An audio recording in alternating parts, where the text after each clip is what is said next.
Hello guys, I'm Mona. Let me tell you about my story. I started as a simple housewife after marrying my husband Ian. We met through a dating site and instantly fell in love. I was in a really dark place when we first met. I had just lost my mother in a bad accident and was taking care of my severely injured father while working a small job. Ian came into my life and showered me with care and affection. I thought it was all real. My dad, too, loved him like his own son. None of us knew back then that Ian would turn out to be a horrible man. The incident that I'll talk about happened much after my father passed away. Ian and I had already gotten married by then. Ian was working a decent job, but also trying to establish his own business. His father, Jeremy, also had a business, but Ian never wanted to be a part of it. It was Ian's dream to have $1 million business that he would completely build from scratch. My father actually helped him out with a lot of money so that he could start his own company.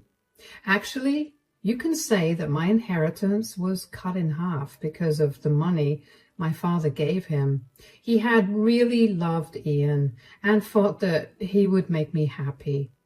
But fate had other plans. I quit my job and stayed at home after our marriage. It was actually Ian who insisted on me leaving my job. He said, "Your father is getting sicker, Mona. You need to be around him more." "I don't know how I'll handle everything, Ian. I have to go to work, take care of our home, and take care of my father as well. It's honestly draining me." "Why don't you just quit your job? I can support us." "Really? You would do that? Won't that be a problem?" "No, Mona, it won't be a problem. My father-in-law is helping me build my own business. The least I can do is to make sure he gets to spend as much time with you as possible." Back then, Ian's sweet gesture had warmed my heart. We had multiple discussions and in the end agreed that it would be okay if I left my job. It allowed me to have more time with my father, and I'm still grateful for that. But I had failed to realize that Ian wasn't the man I thought he was. He changed into a different man after my father died. He started to yell at me for small things and didn't even show affection anymore. I was already drowning in sorrow, and he was of no help.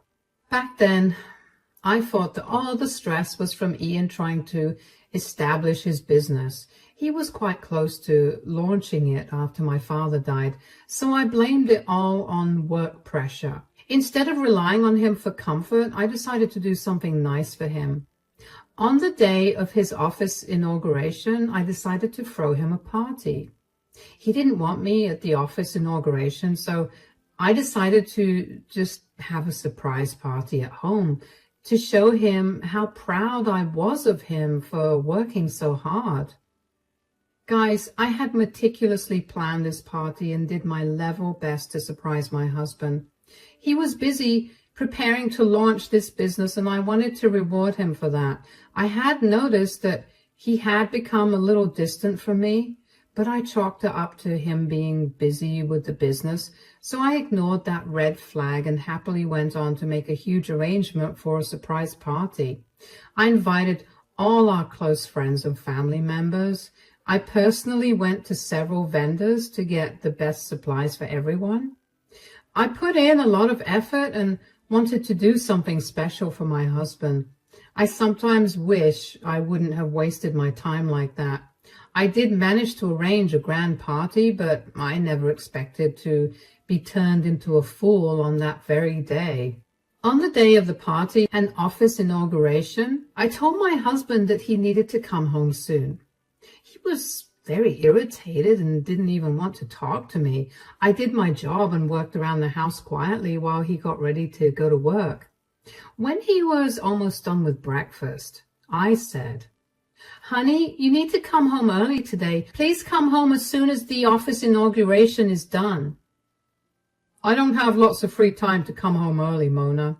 I have things to do and a business to run." "I know that, Ian. You're working very hard, and I can see that.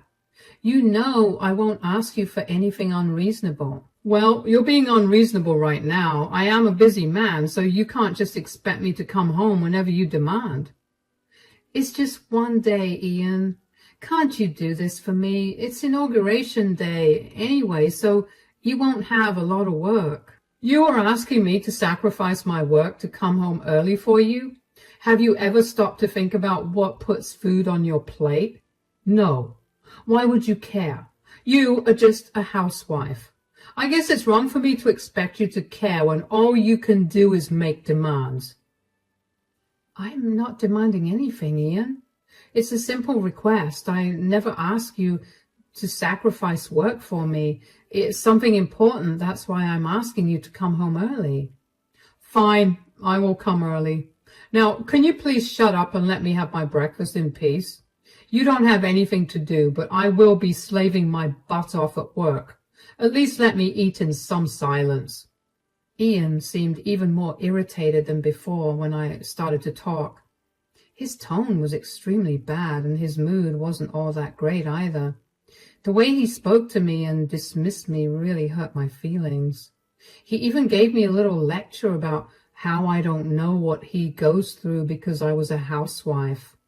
It was demeaning, but I let it go.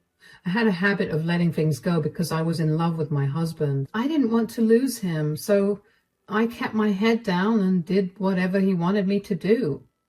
I'm sure any woman in my shoes would have been extremely offended and even started a fight with their husband that morning. Now that I think back on it, I definitely should have fought with him. At least that way, I wouldn't have been a complete doormat to him. But what I did that morning was shut my mouth and let my husband have his breakfast in peace. I did exactly what he wanted. He was already in a bad mood, and I didn't want to make him any angrier. Ian ate in silence and left in silence as well. I didn't bother him any more. To be honest, I did feel very hurt at the way Ian spoke to me. I knew very well that he was being snarky and said some really disrespectful things to me, but I pushed everything to the back of my mind. There was a party that needed to be hosted, and I couldn't afford to be distracted that day, so I ignored my own feelings and concentrated on the party instead.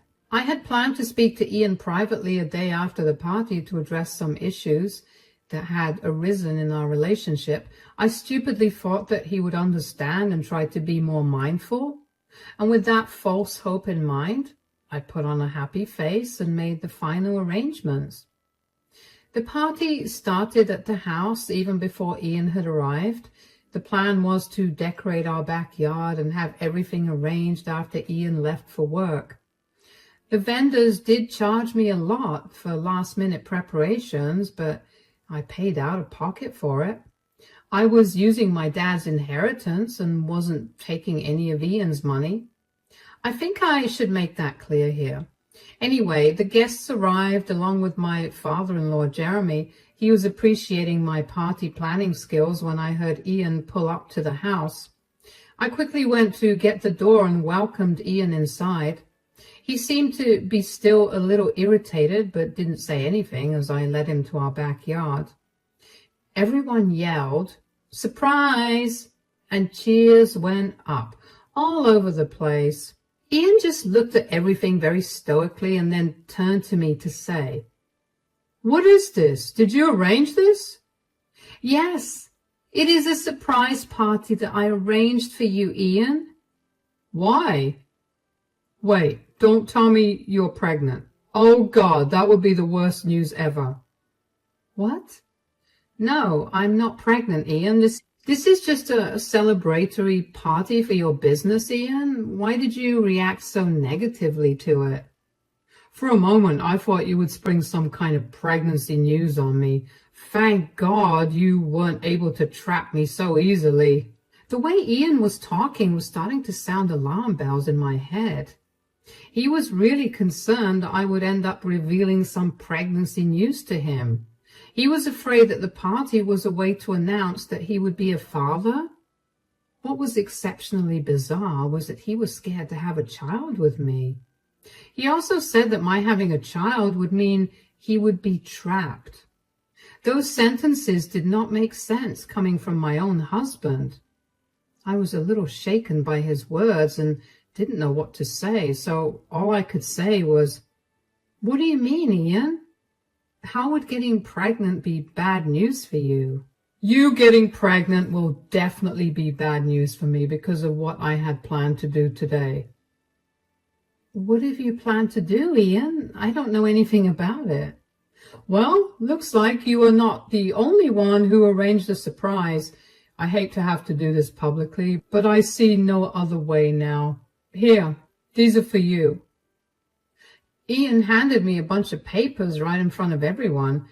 I was really confused and looked down to see what those papers were about. I didn't have to read far to know what Ian had handed me. My eyes went wide with shock and I started to shake a little. I looked at Ian in disbelief and desperately wanted him to tell me this was a prank or a joke. However, Ian was stone-faced, looking at me like he was annoyed by my very presence. His voice gave it away when I said, Are these divorce papers?" "Can't you read, Mona? Of course they're divorce papers." But why, Ian? What happened? Why would you want to divorce me?"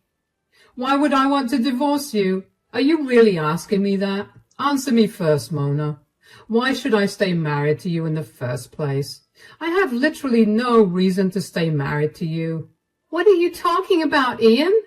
We love each other. That's why we got married in the first place." Ian started to laugh when I said that. I was horrified by his reactions.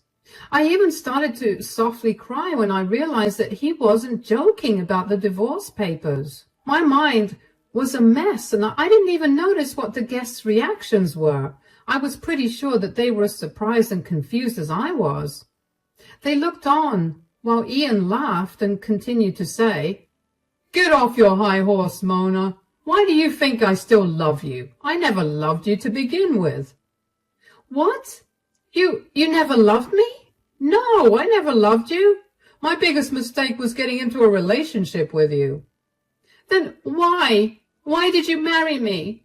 "Well, I wanted to break up with you, but I couldn't. Your father promised to invest in my business, and I knew he would have backed away if I'd broken your heart." So you used me for money? All this was for money? Did you never really love me, Ian?" "No, I never loved you."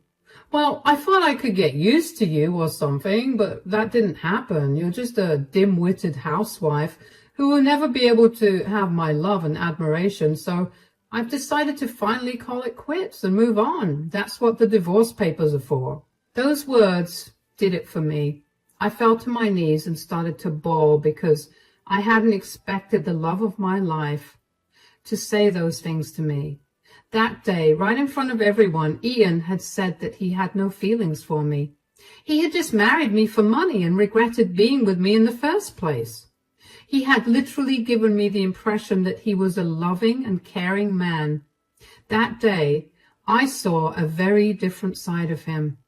He was nothing short of a monster. Ian was a cold, calculating, evil man who had nothing but greed in his heart. And I had wasted 5 years of my life on a man like that. My heart broke so badly that I could barely hold back my tears. Right in front of everyone, I cried my eyes out while my friends rushed in to calm me down. I was in such a bad state I couldn't even speak, but I did hear my father-in-law take a stand for me. I heard him say, "Are you insane, Ian? What on earth are you talking about?" "I only told the truth, Dad. It's too bad Mona can't handle reality. I'm done pretending I love and adore my wife. She's nothing but a useless woman." "I didn't raise you to treat women like that, Ian. You have really crossed your limit and said some horrible stuff about Mona. This is unacceptable. I can't believe my son had grown up to be such a greedy and selfish man." "Oh, please, Dad, there's no need to lecture me. I did what I had to do to establish my business. I have already said that I tried my best to be with Mona and adjust, but she's just too dumb and useless for me." How dare you call your own wife dumb and useless, Ian? Have you forgotten what she had done for you? She literally took care of you for 5 years, and now you are saying that she's just useless? Come on, Dad. Being a housewife is not a big deal. Yes, she took care of me in my house, but I also fed her in return. I gave her financial security that she could only dream of since she wasn't capable of anything. You are dead wrong, Ian. Mona is much more capable than you are. You are just being a blind and prejudiced man. If she's such a catch, she can find herself another man or maybe a job. I'm not going to stay with her any longer. I have my own business now, and all I need is a smart wife who would help me run my business. A girl like her is only good for middle-class people with 9-to-5 jobs. Jeremy and Ian had a huge fight, and they argued for quite a while. Things got pretty heated between them, and people had to step in and separate them.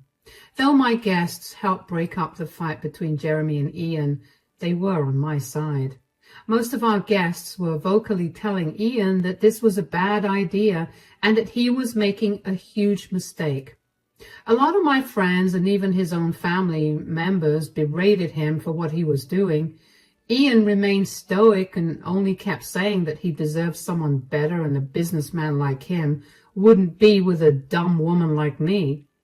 After what felt like ages, I got up from the ground and looked at Ian to say, "You really regret marrying me, don't you, Ian?" "Yes, I regret marrying you. But maybe it was a good thing because I wouldn't have your father's help otherwise."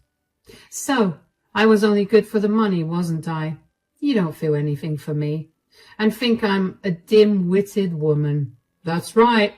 You're just a housewife who's of no use to me anymore. Don't try to beg me to stay, Mona. It won't work on me." "Very well then, Ian, if that's what you think. I won't beg you to stay. You want a divorce, right? Fine. I'll give it to you.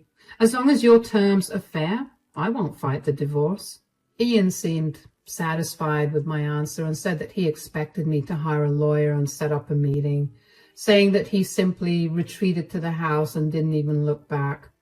He didn't care about the party I had set up. Maybe I was stupid for thinking that, but I had spent a lot of effort hosting the party. Ian cared nothing about it. All he wanted was to get away from me. He didn't like that his guests, including his own family and friends, were speaking against him, so he didn't even bother to stay. After he whirled around and left, I started to cry again. People came to my side and comforted me as long as they could. I requested them to have dinner before they left because I didn't want the food to go to waste. We actually sat down for dinner where everyone advocated for me and told me how they thought Ian was being a horrible man. Some of them even offered to talk to Ian and drill some sense into him. I politely declined. The dinner went on and Ian didn't even bother to show up. After everyone left, I simply went to the guest room to sleep. In the next few days, I moved out of the house and into a friend's place. The house was in Ian's name, and he had inherited it from his grandfather before our marriage, so I had no claim to the place. I had to leave anyway, so I left as soon as I could. I didn't want to be around him anymore. He mostly ignored me, but every time I looked at him, I was reminded of his betrayal and his nasty attitude. So when my friend offered me her place until I got a job, I immediately took the chance and left. After I moved out, Jeremy wanted to speak to me one day. We met in the local cafe and talked. Jeremy said, "I'm sorry for what my son has done, Mona. I can't believe I raised a horrible man like that. I don't even know where I went wrong." "It's okay, Jeremy. There's no use blaming yourself. It's not your fault. This is all on Ian." "You're right, Mona. You know, when he introduced you to me and my wife, we were thrilled to know you. We knew you would make our son very happy." "Well, looks like I failed to do that, Jeremy. I let down both of you." "Don't be ridiculous, Mona. My wife would be turning in her grave if she saw how badly Ian treated you. You actually did a good job. Without your help and support, he wouldn't have been able to start his stupid business. Your contribution to his life is something he just can't appreciate. It's his loss, actually. I have accepted that my contribution means nothing to him, Jeremy. In his eyes, I'll always be a useless housewife. At that point, I had tears in my eyes again. I don't know why I cried for a nasty man like Ian. Maybe I was just crying for my own hurt self. You might think that I don't have any self-esteem, but that's not true. I knew I had been disrespected. Those tears were for my innocent self, who thought she could have a happy life with Ian. Seeing tears in my eyes again, Jeremy's face softened and he said, "Do you want me to speak to Ian again, Mona? I can do that, you know. Maybe I'll call some of his friends and family and make him see that he's wrong." "No, Jeremy, I really appreciate your help, but I don't want that. I can't forget what he said to me. Jeremy, I think it's better for me to move on." "So you're dead set on a divorce?" "Yes. This is the only way. I don't want to be shackled to a man who doesn't want me. I will figure out something for myself." "Well, I can help you with that, but you have to promise you won't deny help." "Do you really want to help me, Jeremy? What will you do?" "I've been doing some thinking, and I want you to come work for me." I was a little taken aback by what my father-in-law said. If I had heard him correctly, he was telling me that he would like me to come and work for him. Jeremy actually had his own business, so that's how he was able to offer me a job. But it was still absurd to me. I said, "You are offering me a job? But why?" "Because I see potential in you, Mona." "I still don't understand why, Jeremy. I'm just a housewife with very little experience in any field of work. Why would you want to hire me?" "As I said, Mona, I see a lot of potential in you. I know that you dropped out of college after your mom's death because you had a hard time coping with your grief." How did you know?" "Your father and I had become good friends, you know. He used to share everything with me. He really wanted you to go back to college and explore your skills. I think you should do that now. And I will help you too." Jeremy explained his plan to me in detail about how I could be able to get my life back together. I was a little surprised that he knew about me going to college. I usually don't tell people that because I was ashamed of dropping out when my mental health got bad. Ian also played into this insecurity of mine and often reminded me how I was lazy and dumb for dropping out of college, so I never told people about it. It was my father who told Jeremy and even expressed his wish for me to go back to college. I hadn't really considered that since I was content being a housewife. However, recent events have made it clear to me that it's not a good idea for me to depend on anyone. Besides, I really wanted to prove a point. I was really angry and hurt over Ian's words and wanted to do something to make him regret doing this to me.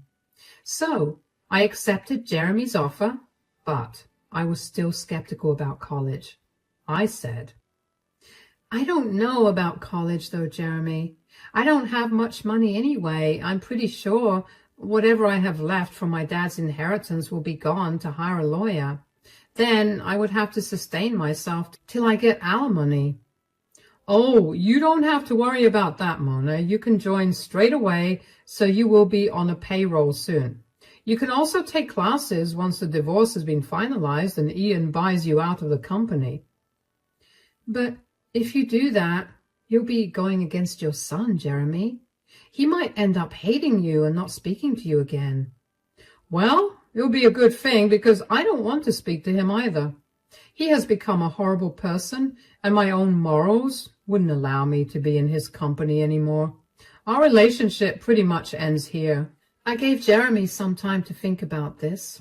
In fact, I needed some time to make a decision as well. In the end, we decided to go ahead with our plan. I started to work at Jeremy's company while also preparing for a divorce.